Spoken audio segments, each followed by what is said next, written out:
Pernah tak rasa kena tipu? Macam ada orang sengaja nak kita buat silap? Jangan pandang remeh taktik ni. Kadang-kadang, ia lebih gila dari yang kita sangka.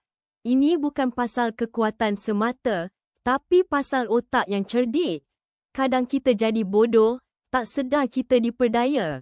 Dalam strategi kuno China, ada satu helah nama dia, Diao Hu Shan, atau memancing harimau keluar sarang, maksudnya buat musuh tinggalkan posisi kuat mereka, lepas tu kita serang. Sial.